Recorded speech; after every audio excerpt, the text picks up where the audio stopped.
Bonjour à toutes et à tous. Alors aujourd'hui, comme promis, je reviens vers vous pour vous parler de la lune noire, donc la fameuse Lilith. Alors ici, ça va être une analyse par placement en signe.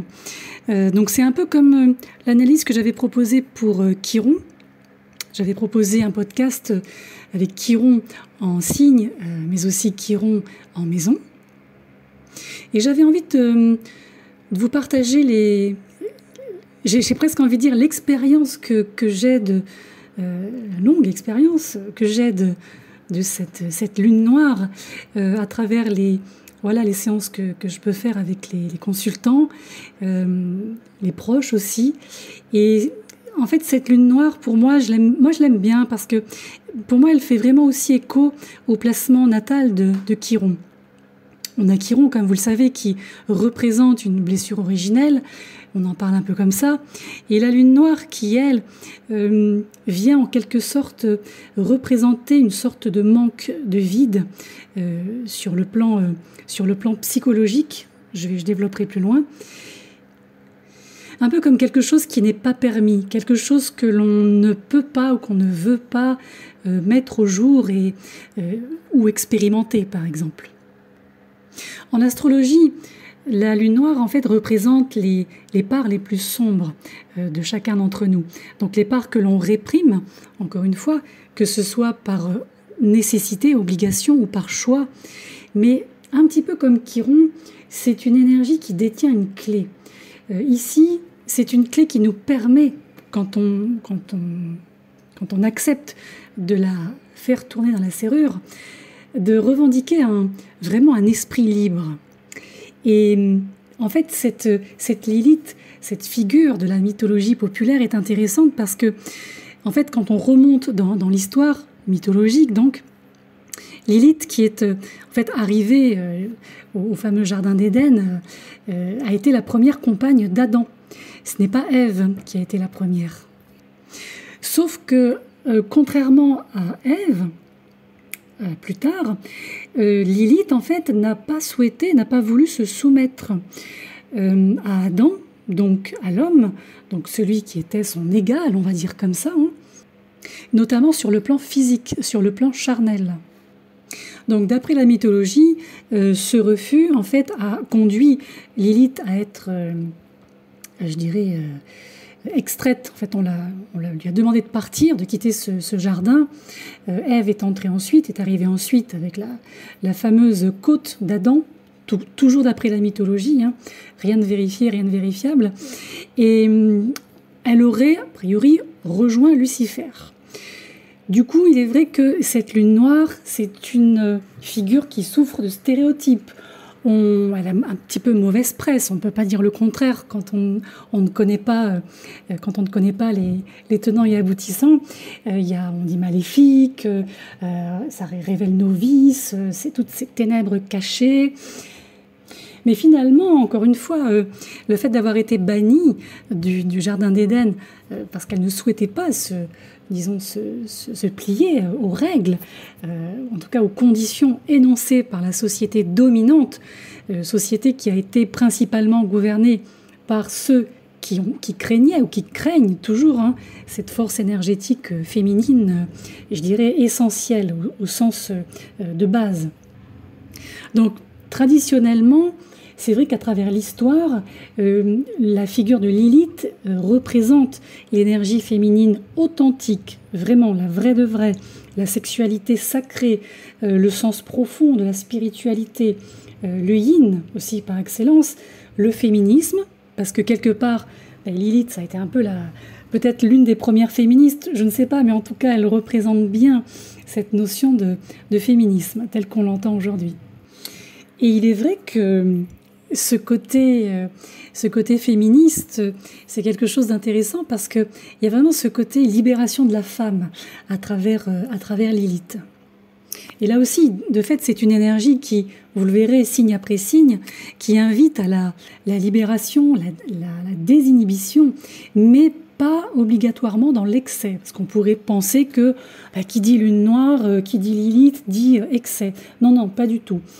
Par contre, cette lune noire, elle nous demande un détachement. C'est vraiment le principe aussi de l'ambivalence de Lilith. Il y a quelque chose à savoir dépasser, à savoir aussi, je dirais, faire avancer pour chacun d'entre nous pouvoir se transformer. C'est une lune noire qui parle de limitation aussi, de contraintes. Comme tout à l'heure je l'ai évoqué, tout ce dans quoi on est enfermé ou tout ce dans quoi on nous a enfermés aussi. Avec Lilith, il y a aussi souvent une peur d'affronter justement ce qui est caché, donc un refus d'avoir à affronter peut-être certaines parts de nous-mêmes. C'est aussi une énergie qui recèle une incidence karmique. On a souvent des liens avec des héritages pas financiers, je vous rassure, en tout cas des héritages énergétiques qui seraient reliés à nos vies antérieures. D'ailleurs, il est vrai que aussi, chose que je voulais ajouter, c'est que quand on prend en compte le transit, là je parle vraiment du transit de la lune noire. Moi, je vois ça notamment sur les luminaires, par exemple. Lorsque la lune noire transite en conjonction sur un soleil ou sur une lune, par exemple, il y a énormément de choses qui remontent à la surface, des choses qui nous ont blessés, des choses qui nous empêchent d'évoluer. C'est un peu comme si la lune noire, à ce moment-là, nous plaçait volontairement dans un cul-de-sac pour qu'on soit en mesure de réagir. Alors, c'est pas réagir avec, je dirais, les paramètres intellectuels d'un Mercure, par exemple, ou bien avec la structure d'un Saturne. Là, non.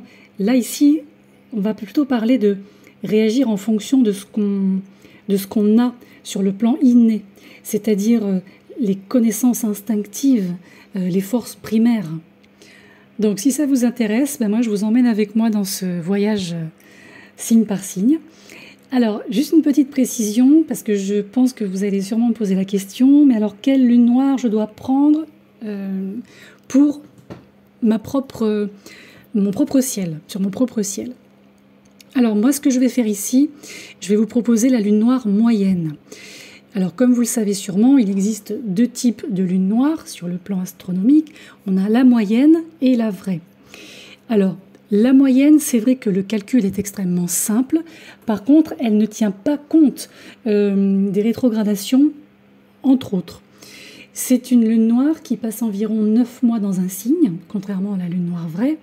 Lune noire vraie qui, elle, demande un calcul beaucoup plus précis, beaucoup plus affiné, c'est un petit peu plus complexe, mais par contre, les rétrogradations sont prises en compte avec la lune noire vraie. Mais la lune noire vraie, c'est vrai que c'est pas quelque chose de très aisé à caler, je dirais, sur une carte du ciel, à moins d'avoir l'heure exacte, mais vraiment très exacte, de naissance. Donc, comme ici, nous sommes quand même sur des indications d'ordre général, moi, je vous propose la lune noire moyenne. Après, il est vrai que si vous avez également de votre côté, sur votre carte du ciel, la lune noire vraie, n'hésitez pas peut-être aussi à écouter les indications concernant votre lune noire vraie. Moi, en général, quand j'analyse une carte du ciel, je prends les deux. Je commence par la moyenne et je continue avec la vraie pour voir si les deux se trouvent déjà dans le même signe ou pas. Chose qui est importante dans l'évolution d'une personne. Et puis aussi voir si les deux lunes se retrouvent dans la même maison ou pas, au natal. Alors, on va commencer par la position de Lilith en bélier. Premier signe. Alors, je vais vous donner les périodes dans lesquelles on retrouve justement Lilith en bélier. Donc, ça vous concerne si vous êtes né entre le 18 avril 1949 jusqu'au 10 janvier 1950. Ensuite, on va au 20 février 1958 jusqu'au 15 novembre de la même année 1958. Après, on a le 26 décembre 1966 jusqu'au 21 septembre 1967. Ensuite, 1er novembre 1975, 26 juillet 1976. 5 septembre 1984, 2 juin 1985. 13 juillet 1993 jusqu'au 7 avril 1994. Et pour finir, entre le 19 mai 2002 et le 9 février 2003. Alors ici, nous retrouvons une combinaison assez explosive, puisque comme vous le savez, le signe du Bélier est dirigé par Mars. Donc, cette Lilith en Bélier, elle est colorée en quelque sorte par cette énergie ardente, un peu belliqueuse aussi de ce signe martien. Alors en général, les personnes qui ont ce placement au natal sont des personnes plutôt compétitives, motivées, qui savent s'affirmer, qui sont passionnées, voire même un peu féroces, un petit peu, parfois un peu agressives et un petit peu dominatrices. Mais en tout cas, c'est une position qui suggère que vous êtes des gens capables, vous aimez gagner. Ici, on a des personnes qui sont des fonceuses. Maintenant, c'est vrai que cette Lilith, c'est une Lilith qui est très impulsive. Lilith représente, comme je vous l'ai dit, une énergie qui est rebelle, qui est indépendante. Donc, ça colle, ça cadre parfaitement avec ce signe. Donc, en Bélier, les questions de contrôle aussi peuvent devenir un peu plus importantes qu'avec d'autres signes, parce que vous détestez qu'on vous dise quoi que ce soit, vous détestez qu'on vous dise quoi faire, comment, pour qui, pourquoi. Vous, ça passe pas, ça.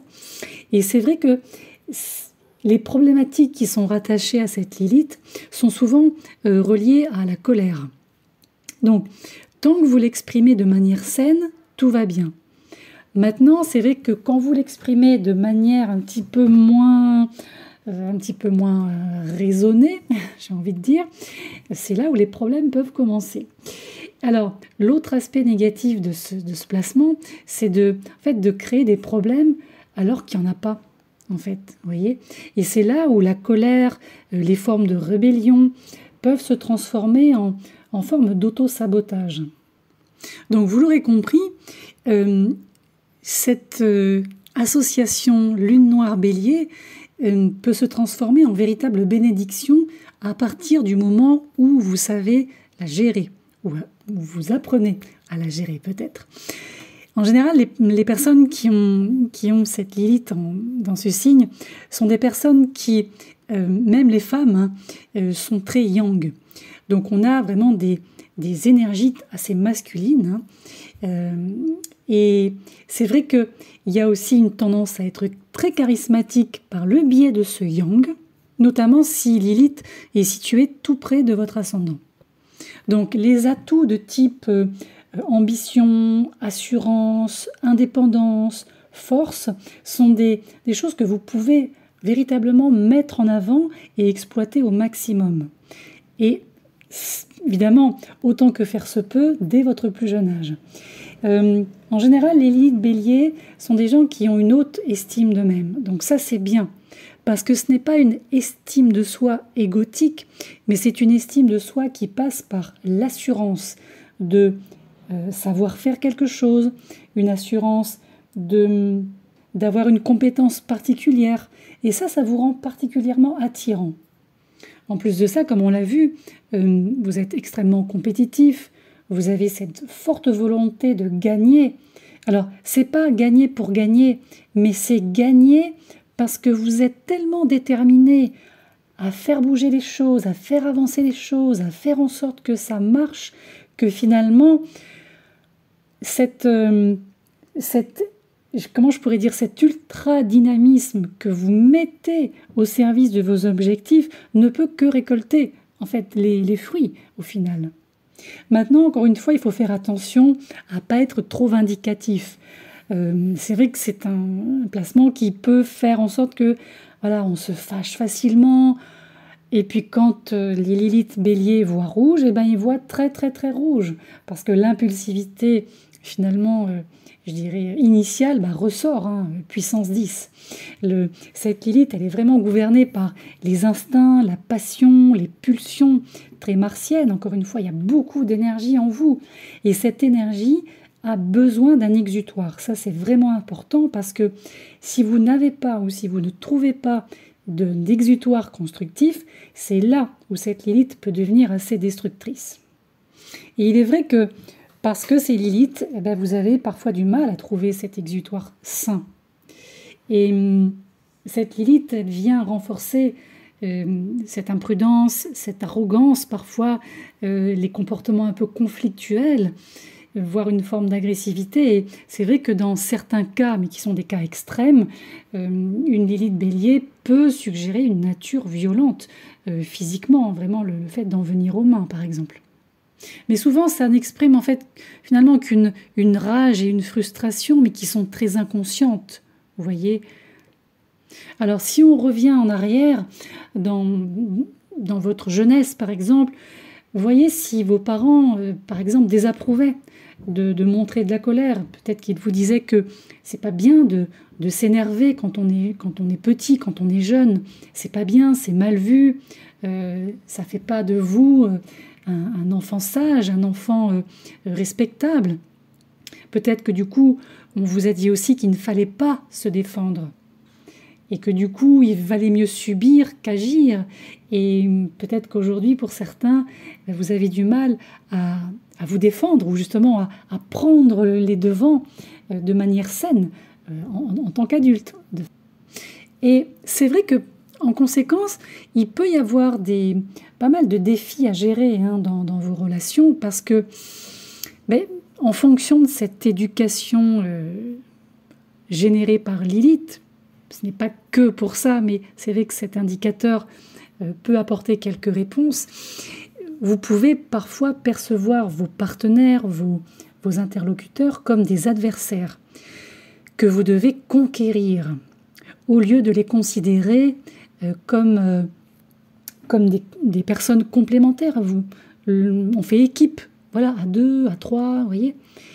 Et parfois aussi, il peut y avoir une tendance à convaincre les autres de vous servir, un petit peu comme si vous vouliez faire payer quelque chose à ces personnes.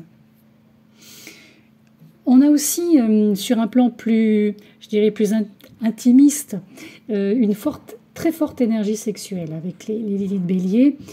Tout ce qui est en lien avec le sexe est extrêmement important pour vous parce que la notion de séduction aussi peut être un moyen de renforcer votre confiance en vous. Pour vous, la séduction, c'est synonyme de victoire. Mais on n'est pas sur une séduction comme on pourrait la trouver chez une balance ou même chez un lion, vous voyez. Là, on est sur une séduction un peu plus primaire, un peu plus agressive. Lilith, ici, elle peut envisager le sexe comme une compétition. Il peut y avoir aussi une forme d'égoïsme dans ce domaine, le fait de donner la priorité à vous-même et à faire passer le partenaire en deuxième. Et dans l'autre cas, je dirais l'autre versant d'une Lilith Bélier, donc d'un côté, comme on l'a vu, on a ces caractéristiques de leadership, de prendre le pouvoir, d'aimer être en avant, de prendre les rênes de projets, de plein de choses. On a d'autres personnes qui, alors, elles, carrément abandonnent leur pouvoir aux autres. Alors, ça ne dure pas toute une vie, évidemment, dans un extrême ou dans un autre. On a souvent des va-et-vient entre les deux extrêmes. Et c'est vrai qu'on voit parfois des personnes qui ont du mal à équilibrer justement leur lien avec cette notion de pouvoir, cette notion de leadership. Et parfois, il est un peu difficile pour vous de déterminer quand il est bon pour vous, justement, de vous mettre en avant, de contrôler en quelque sorte, entre guillemets, et les autres moments où vous devriez plutôt laisser les autres, à leur tour, prendre le contrôle. En fait, l'objectif de cette Lilith, finalement, c'est de développer, vous savez, ce qu'on appelle le pouvoir personnel, celui qui vient de l'intérieur et non pas les influences externes. Parce qu'en fait, finalement, le véritable pouvoir personnel, le pouvoir du moi, c'est pas quelque chose qu'on peut vous enlever, c'est pas quelque chose qu'on peut vous arracher. Et c'est vrai que souvent, avec Lilith en Bélier, moi j'ai remarqué, les personnes pensent que justement ce pouvoir personnel va venir de l'extérieur. Alors que non, le but c'est de trouver votre pouvoir à l'intérieur, parce qu'il a toujours été là, encore une fois, et personne ne peut vous l'enlever. Je me répète. Donc, bien conduite, cette énergie de Lilith en Bélier peut amener j'ai presque envie de dire, un destin de leader, ou en tout cas la capacité à pouvoir mener les choses de manière saine. Et au contraire, son abus, je dirais, peut entraîner une forme d'agressivité, de domination, mais dans le mauvais sens, et surtout avec cette crainte d'échouer. Donc ça ne ferait que renforcer l'agressivité au final. Pour moi, une Lilith Bélier qui est bien gérée, c'est une Lilith qui, je dirais, est d'accord ou apprend à déléguer, à écouter. Parce que le fait de déléguer, finalement, pour un signe comme le Bélier, c'est pas plus mal, puisque en même temps, l'un des thèmes principaux qui est en lien avec Lilith, c'est l'indépendance, comme on l'a vu en introduction.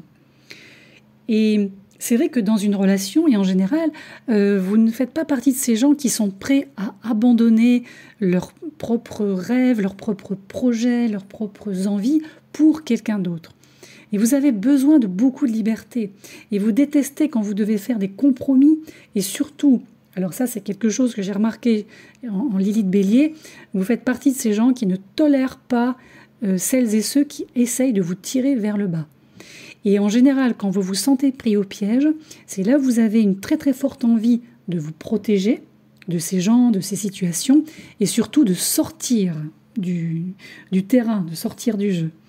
Je pensais à une chose également, si vous avez au natal Mars en Bélier, donc pas très loin de Lilith, si vous avez également le Soleil en Bélier, pas très loin de Lilith, il est vrai que là, les paramètres sont beaucoup plus, je dirais, exprimés que si vous avez par exemple Saturne.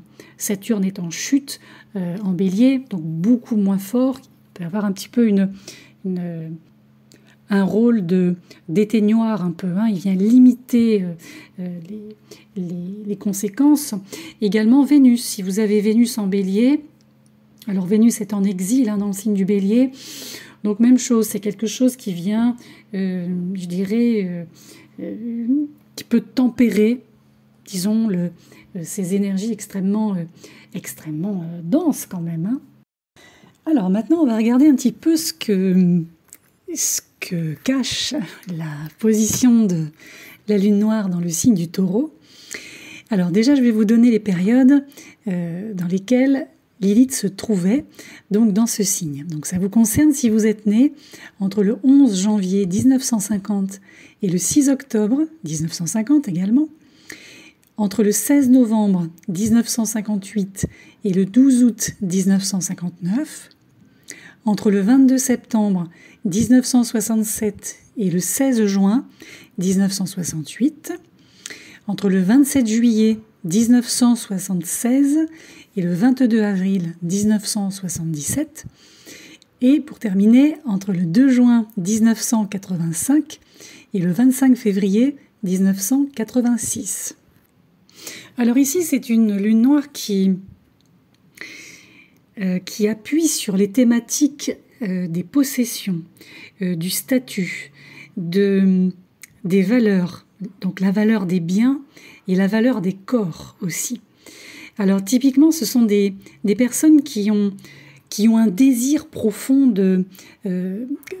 comment dirais-je, pour les choses, le fait d'avoir un pouvoir, le fait d'avoir aussi la possibilité de posséder quelque chose, le fait d'avoir un statut, le fait d'avoir des biens en fait, des choses qu'elles peuvent en fait accumuler, thésauriser.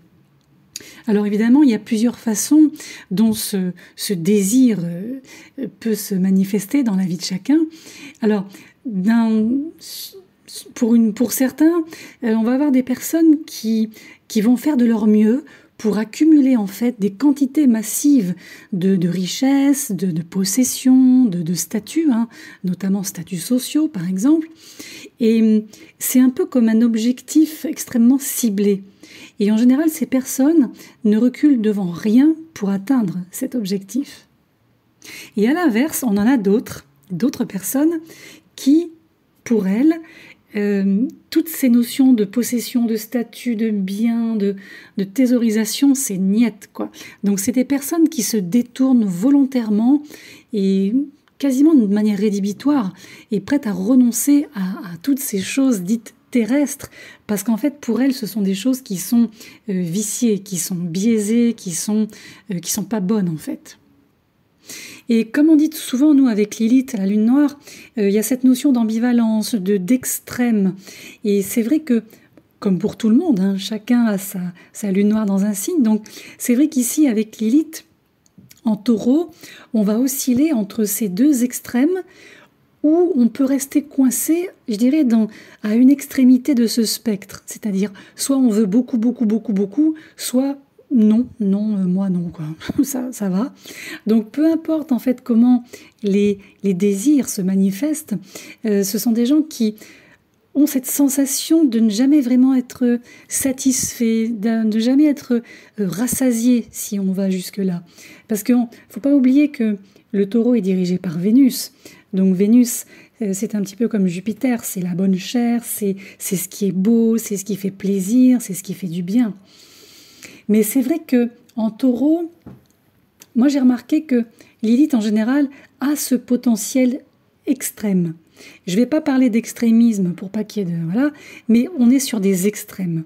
Et d'ailleurs, il y a beaucoup de personnalités, en tout cas des gens dits puissants dans l'histoire qui ont ce placement. Alors, c'est vrai que ce pouvoir très, très, très taureau peut être utilisé de différentes manières. Donc, c'est pas nécessairement soit extrêmement mauvais, soit extrêmement bon. C'est vrai qu'il y a pas mal de dirigeants mondiaux qui ont eu Lilith en taureau. Et on trouve aussi, d'ailleurs, parmi ces dirigeants, on a des dirigeants qui ont été les plus destructeurs de l'histoire. Moi, c'est vrai que quand j'avais commencé à étudier Lilith il y a quelques années, enfin, il y a un petit moment déjà, j'avais eu la curiosité d'aller voir justement certaines cartes du ciel. Parce que, comme vous savez, moi j'aime bien faire des recoupements avec l'histoire. Et c'est vrai que le côté possession, le côté rapport au bien, rapport au statut un peu particulier, rapport au pouvoir un peu particulier, le rapport au corps dans les extrêmes. Alors, moi j'ai relevé quelques noms, j'ai retrouvé dans mes notes, je vais vous les citer, qui m'ont effectivement un petit peu sauté aux yeux, parce que c'est vrai que même sur le plan charnel, avec Lilith en taureau, soit ce sont des personnes qui ont une libido extrêmement inexpressive, ou quasiment supprimée, je vais le dire comme ça, ou bien ce sont des gens qui vont y aller à fond, qui vont vraiment se donner, j'ai envie de dire à corps perdu, dans ce domaine. Et souvent, il y a cette idée de possession, de rapport avec l'argent, de rapport avec le pouvoir. Le corps donne un pouvoir. Alors, moi, je vous donne les quelques noms que j'avais notés, notamment donc les personnes qui, dans l'histoire, ont un rapport très particulier au pouvoir. On va retrouver des chefs d'État comme Staline, Hitler. Indirectement, on retrouve aussi Goebbels, donc qui n'est pas un chef d'État, mais qui était de la clique à Hitler. On trouve également Caligula, l'empereur, et l'impératrice Catherine II de Russie. Et dans un autre genre, quoique pas très éloigné quand même, on a une personnalité qui avait ce besoin de possession à travers le corps, à travers le statut social, il y a la hiérarchie, la domination. C'est Élisabeth Báthory, la fameuse comtesse sanglante, la tueuse en série du XVIe siècle, dans les pays de l'Est aussi. Et à l'inverse, j'ai envie de dire à l'inverse, J'avais aussi noté à l'époque des personnalités donc qui ont ou avaient Lilith en taureau. Alors elles, on est plutôt du côté des actrices de cinéma pornographique, et j'avais noté également plusieurs reines de beauté, des Miss. Quand on appelle ça les Miss. Et vous voyez un petit peu l'inverse dans la façon dont est utilisé le corps, la façon dont est quelque part mise en avant cette Lilith à travers ce signe dirigé par Vénus. Puisqu'on sait que Vénus aussi est en lien avec l'argent. Donc là, on voit bien que dans tous les cas de figure, ici, nous avons le lien entre le corps, le statut social, donc la domination, quelque part, et l'argent. De toute façon, Lilith en taureau, c'est un placement qui est extrêmement sensuel. On a vraiment un goût pour les belles choses de la vie, comme tout à l'heure je vous le disais. Mais souvent, les personnes ont du mal à en profiter sainement. Soit parce qu'elles ne le peuvent pas, soit parce qu'elles n'y arrivent pas, soit parce qu'on ne leur donne pas la possibilité de le faire.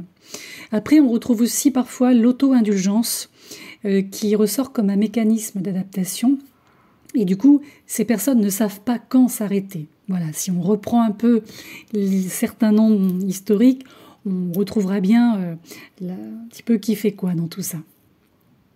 Après, le côté extrêmement possessif que l'on peut retrouver souvent chez les personnes qui ont Lilith en taureau, ici c'est vraiment par peur de perdre, par peur d'être dans une forme d'inconfort. Et en même temps, comme je vous l'ai dit, dans cette ambivalence extrêmement Lilith, extrêmement lune noire, on a l'autre versant, c'est-à-dire ces personnes qui peuvent rejeter le côté purement matériel de la vie.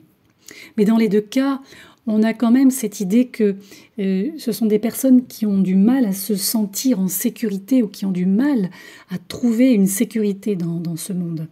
Parce que trouver la sécurité, c'est l'une des plus grandes motivations des personnes qui ont Lilith en taureau. Et en fait, ça génère des peurs existentielles assez importantes qui sont communes avec cette position. Parce qu'en fait, paradoxalement, cette influence vénusienne fait que ce placement rend ces gens très sensuels, très féminins d'une certaine façon, très créatifs, mais la plupart du temps, ces traits sont réprimés inconsciemment. On est sur un signe de terre ici, donc c'est pourquoi on parle beaucoup de matérialité, de ressources, on est sur des choses très physiques, et du coup c'est pour ça que je vous prenais des exemples qui montraient bien que on a véritablement un lien direct entre le monde physique et le monde matériel. Ensuite, on arrive sur la question de l'estime de soi et de fait ce besoin de stabilité. En fait, ici, cette lune noire, elle montre que vous êtes tout à fait capable de prendre conscience que vous êtes assez talentueux, que vous êtes assez compétent pour subvenir à vos besoins sans avoir à passer par des subterfuges ou des extrêmes, comme on l'a vu avec les personnages que j'ai cités par exemple. Même si ce ne sont que des exemples, évidemment, ça ne résume absolument pas ce que peut être une Lilith en taureau, bien sûr.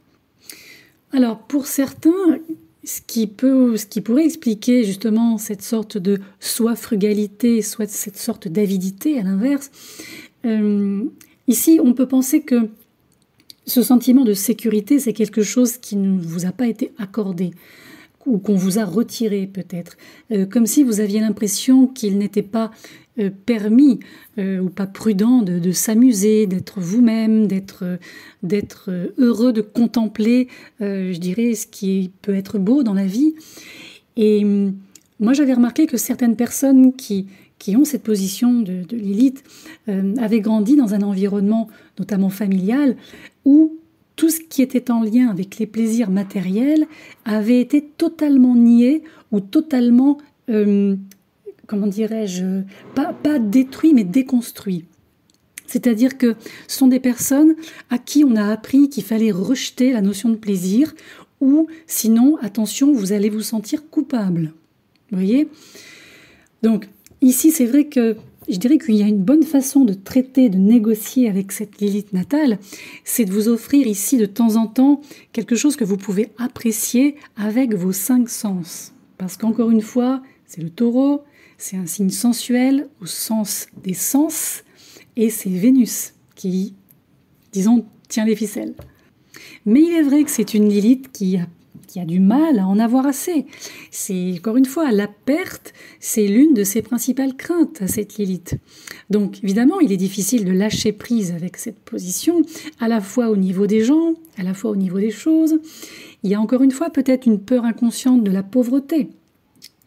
Moi, j'avais remarqué aussi que, dans mes analyses, que certaines personnes qui avaient ce placement estimaient qu'elle n'était acceptable que si elle se contentait de très peu. Ça m'avait surprise, ça, à l'époque. Des personnes qui rejetaient fermement l'idée d'abondance, vous voyez, l'idée de richesse. L'idée de richesse, c'était sale, c'était pas beau, c'était pas propre, vous voyez. Quelque chose, il faut y tourner le dos. Et inconsciemment, la question d'argent, la question de ce qu'on peut tenir entre les mains, le sonnant et trébuchant, c'est souvent une question qui est assez, comme on dit, brûlante pour les Lilith Taureau. Alors là aussi, peut-être que pour certains d'entre vous, vous avez évolué parmi des gens qui avaient peut-être honte de vouloir de l'argent, de vouloir des ressources. Ou à l'inverse, peut-être que vous avez été entouré de gens qui ont montré ou démontré une avidité envers le monde matériel. C'est pas impossible. Après, ça peut indiquer aussi que vous ne vous sentez pas digne de bonnes choses. Et en même temps, vous les voulez profondément, ces choses. Après, on a aussi le fait que le taureau est un signe très possessif, parce qu'il a peur de perdre. Et c'est vrai que quand une Lilith en taureau sent que quelqu'un ou quelque chose la menace, son cerveau passe en mode panique. En général, les personnes qui ont cette Lilith sentent que si elles partagent ce qu'elles ont, les autres leur prendront tout. Donc ça, c'est une peur, hein, évidemment. C'est une Lilith qui manque de foi dans le monde matériel. Et c'est aussi une des raisons pour laquelle elle peut être obsédée par cette accumulation de ressources. Et c'est là où elle va s'accrocher aux choses. Encore une fois, thésauriser, comme on dit. Alors, après, on peut aussi avoir des questions en lien avec la nourriture. Des problématiques liées à la nourriture, donc soit une sous-alimentation, soit une suralimentation. On a plutôt tendance à avoir des suralimentations ici.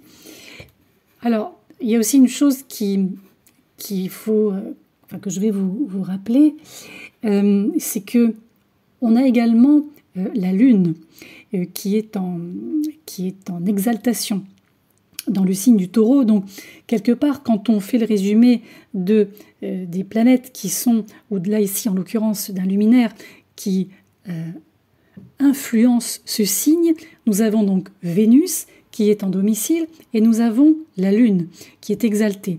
Donc, en fait, toutes les qualités à la fois vénusiennes et lunaires sont décuplées. Donc, notamment la nourriture. Et c'est vrai que la Lune, souvenez-vous, ça représente également la mère, celle qui est nourricière, qui nourrit, déjà avec le lait au départ. Donc, c'est vrai que les personnes qui ont cette Lilith Taureau ont une relation avec la nourriture qui est particulière. On a des hauts, on a des bas.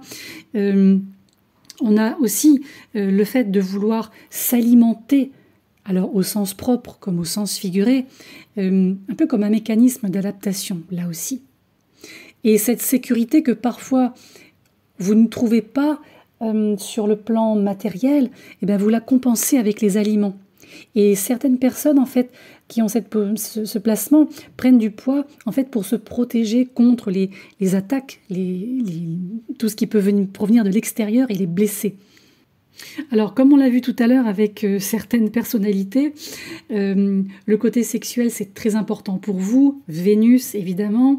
En général, vous êtes des personnes extrêmement séduisantes, extrêmement sensuelles, extrêmement attirantes pour l'autre sexe ou même pour le même sexe. Et c'est vrai que ce sont des gens qui aiment ça. Il y a vraiment une idée d'aimer être en contact charnel avec l'autre. On a aussi des personnes qui aiment les aventures dans ce domaine. Et il y a aussi ce côté très possessif, hein, comme je l'évoquais tout à l'heure, qui ressort vis-à-vis des partenaires. Donc pour conclure, je dirais que, effectivement, si vous avez Lilith en taureau, plus Vénus en taureau, voire même la Lune en taureau, évidemment, vous allez vivre de manière beaucoup plus décuplée ces influences de Lilith. Maintenant, à l'inverse, si vous avez la planète Mars en taureau, alors Mars étant en exil hein, dans ce signe, vous devriez logiquement ressentir un peu moins les extrêmes dans lesquels voilà, vous pouvez vous retrouver avec cette lune noire. Alors, on va passer au placement de la lune noire dans le signe des Gémeaux. Alors, donc vous avez la lune noire en Gémeaux.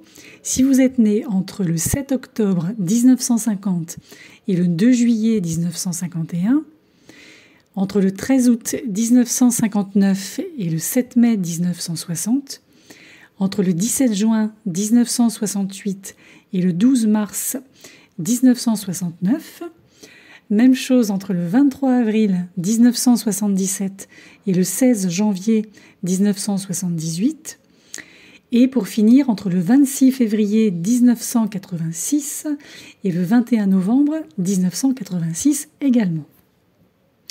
Alors, les personnes qui ont la lune noire en Gémeaux sont souvent des personnes qui se retrouvent impliquées dans des conflits, bon gré, mal gré.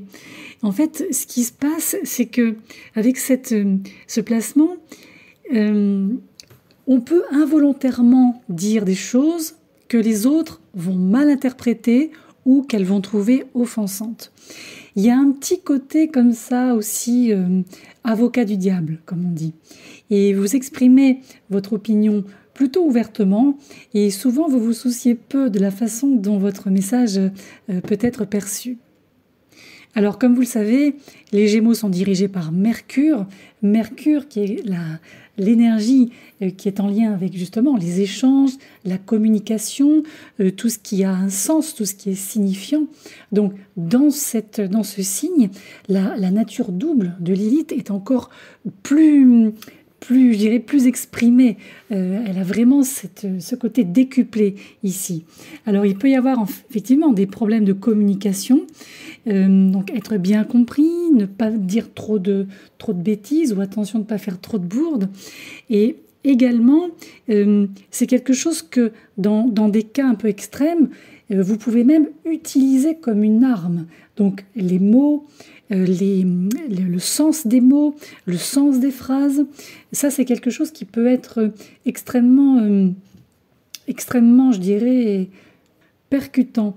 Et encore une fois, que vous le vouliez ou non, hein, c'est pas quelque chose qui est fondamentalement, je dirais, destructeur chez vous.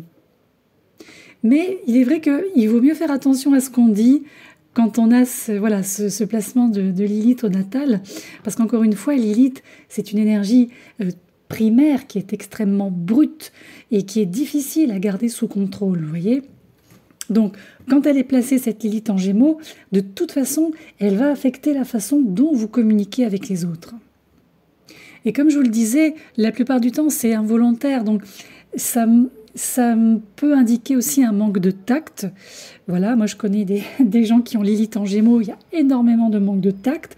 C'est un petit peu mettre les pieds dans le plat, c'est vraiment ça. Parce que c'est des gens qui ont une façon de s'exprimer soit de manière un peu irréfléchie, ils disent ce qu'ils pensent, ou alors de manière à la fois irréfléchie, mais aussi un peu agressive. Mais encore une fois, c'est toujours involontaire, en tout cas la plupart du temps. Et cette Lilith, elle a paradoxalement une forte envie de partager ce qu'elle a en tête. Alors que ce soit approprié ou pas, ça lui passe pour le coup au-dessus de la tête. Disons que l'idée ici, pour vraiment bien assimiler cette Lilith, c'est de savoir entendre ce que l'autre a à vous dire et de faire attention à ne pas vouloir trop dominer dans une conversation. Comme on est ici dans un signe qui exacerbe le mental au plus haut point, L'une des manifestations négatives de cette Lilith, c'est le rejet. Le rejet qui est réel, physique, concret, ou le rejet ressenti ou fantasmé. Parfois, vous pouvez vous sentir très seul, avoir l'impression que personne ne comprend ce que vous dites, que personne ne comprend ce que vous avez à dire. Donc, encore une fois, les informations passent mal ou ne passent pas. Et c'est comme si, quelque part, ça manquait un peu de mécanisme d'adaptation sain. Vous voyez ? Donc, parfois, ce que vous faites pour essayer de ne pas vous retrouver embourbé dans tout ça, vous vous détachez de vos émotions, en fait. Et vous essayez de les rationaliser, là aussi, à outrance. Et cette Lilith ici a très peur du rejet. C'est quelque chose qui peut vous blesser très profondément, surtout quand les autres ne font pas attention à vous, ou qu'ils ne sont pas, encore une fois, qu'ils ne vous écoutent pas, qu'ils ne sont pas intéressés par ce que vous dites. Mais quoi qu'il en soit, c'est vrai que, en général, ce sont des personnes aussi avec cette Lilith qui ont l'impression que dans la vie, il y a beaucoup plus qu'il n'y paraît à première vue. Alors, que ce soit vrai ou pas, ça les regarde. Mais ce qui est important ici, c'est que, en fait, ce sont des gens qui veulent tout découvrir. Encore une fois, ce sont des gens extrêmement curieux, avides d'apprendre. Ils aiment connaître, ils aiment comprendre. Ce sont des gens, je vous l'ai dit, cultivés, éloquents, qui ont l'esprit vif, mais qui ne savent pas toujours comment partager avec les autres. Il peut y avoir aussi une peur de partager, parce qu'il peut y avoir, au-delà de ça, peut-être aussi une peur peut-être d'être jugé. Alors ici aussi, il y a une chose qui ressort souvent. Comme on le sait, je l'ai dit tout à l'heure, Mercure dirige les Gémeaux. Mercure, c'est le petit malin du zodiaque, vous voyez ? Donc, ici, l'une des manifestations autrement négatives de cette Lilith serait de tromper les autres. Alors, encore une fois, c'est pas forcément intentionnel, c'est pas forcément pour détruire quelqu'un, vous voyez ? Là, il y a une capacité à. Voilà. En fait, vous savez quoi dire pour obtenir ce que vous voulez. C'est plus... En fait, il y a un petit peu le côté manipulateur de Mercure, ou du moins savoir comment manipuler pour obtenir quelque chose, pour arriver à vos fins. En fait, vous êtes doué pour trouver de minuscules indices qui vous permettent d'évaluer une situation correctement et ensuite d'entrer dans la brèche, en réalité. Cette Lilith, elle peut aussi cacher pas mal de secrets, toujours avec le dit et le non-dit. Ici, on peut avoir des personnes qui ont l'impression d'être doubles ou d'être deux. Alors, peut-être que quand vous étiez jeune, vous avez peut-être eu honte de dire ce que vous pensiez, on vous a dit que c'était pas bien d'exprimer vos sentiments, de dire ce que vous pensez. Je reviens sur le même point. Et c'est comme s'il y avait certaines parties de vous-même que vous avez finalement appris à réprimer parce qu'on vous a appris comment les réprimer. Et cette double nature peut être extrêmement intense si on va du côté plus sombre de cette Lilith. Ça peut jouer aussi sur le système nerveux. Ça peut jouer sur l'équilibre psycho-émotionnel, ou bien vous pouvez être attiré aussi par des personnes qui ont, disons, une forme de fragilité de ce côté-là. Vous pouvez être attiré par des partenaires qui ont un côté un peu fou, ou un côté un peu foufou, comme vous voudrez, parce que quelque part, ça vient aussi alimenter cette part sombre de cette Lilith. En fait, ici, cette lune noire, elle vous demande de vous reconnecter à vos sens, à la nature, à la terre, à vos instincts animaux, vous voyez, pour pouvoir peut-être essayer d'équilibrer cette dualité très géminienne. Parce qu'encore une fois, vous êtes extrêmement intelligent, mais c'est naturel chez vous. Et du coup, parfois, ça peut être difficile pour vous parce que vous avez un esprit qui fonctionne à toute vitesse, vous voyez, et parfois aussi vous pouvez partir dans des choses, ça peut devenir extrêmement erratique tout ça.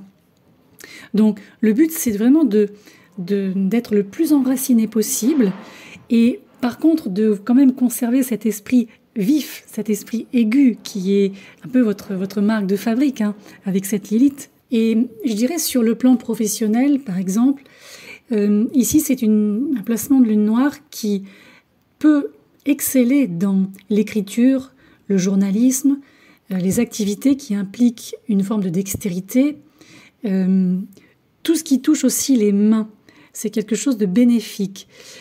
En tout cas, les professions où vous communiquez énormément, ici c'est vraiment un moyen qui est, je dirais, idéal ou en tout cas adéquat pour, je dirais, sublimer, transcender cette lune noire. Donc comme on l'a vu tout à l'heure, si vous avez ou si vous connaissez quelqu'un qui a une lune noire natale en Gémeaux, également un Mercure natal en Gémeaux, là, encore une fois, les paramètres de Lilith vont être exacerbés. Maintenant, à l'inverse, si vous avez la lune noire en Gémeaux et également Jupiter en Gémeaux, alors normalement, alors je dis bien normalement, hein, il n'y a pas de généralité évidemment, mais si vous avez Jupiter en Gémeaux, normalement vous devriez ressentir un tout petit peu moins fortement les effets que je viens de vous énoncer, parce que Jupiter en fait, quand elle se trouve dans le signe des Gémeaux, est en exil. Donc elle ne vient pas, si vous voulez, renforcer l'énergie extrêmement dynamique de cette extrêmement dynamique, extrêmement aussi intellectuelle, dans un sens positif, comme on l'a vu tout à l'heure, parfois dans un sens un petit peu plus manipulateur. Je voudrais juste ajouter que dans le rapport aux autres, en fait, il faut absolument que les échanges soient basés sur une forme d'intégrité. Et cette intelligence que j'évoquais tout à l'heure, il faut que cette intelligence soit intelligente et le reste. Parce qu'il y a aussi, comme pour tout le monde avec Lilith, hein, cette notion d'insécurité. Et c'est vrai que je pensais aussi, alors je le fais pour tous les signes, donc il n'y a pas de raison que je ne le fasse pas pour le vôtre. Sur le plan charnel, sur le plan sexuel, on a souvent des personnes qui ont besoin de variété, de changement, et donc ils vont aller rechercher des partenaires multiples, par exemple. On est sur un profil assez actif, mais qui souvent se défend de vouloir être libre et de ne s'engager envers personne. Et c'est vrai qu'on peut se poser la question, est-ce que ce ne serait pas une échappatoire à une forme d'insécurité et quelque chose qui doit être remis en question par rapport à ça? Et moi, il m'est arrivé de voir des personnes qui ont justement le Lilith en Gémeaux, qui avaient ce côté, allez, on ne se soucie pas trop de ce que les autres pensent, on aime être apprécié, on aime être aimé, etc. Et en fait, le jour où ils rencontrent vraiment quelqu'un qui remet tout ça justement en question, ça vient un petit peu secouer cette attitude insouciante initiale et ça force ces gens finalement à réévaluer leur comportement encore une fois dans la relation à l'autre et la façon dont ils se projettent en fait avec l'autre. Et tout à l'heure j'évoquais aussi le fait d'avoir l'impression parfois d'être deux, en tout cas d'avoir une forme de double personnalité parfois. Et j'irai même au-delà, je dirais parfois, moi j'en ai vu des Lilith Gémeaux qui vivent une double vie sans aucun problème. Et c'est là justement où va entrer en piste la manière dont ils vont gérer leur communication. Et c'est là où on peut voir que ce sont des gens qui sont relativement doués pour utiliser justement celle-ci à leur profit.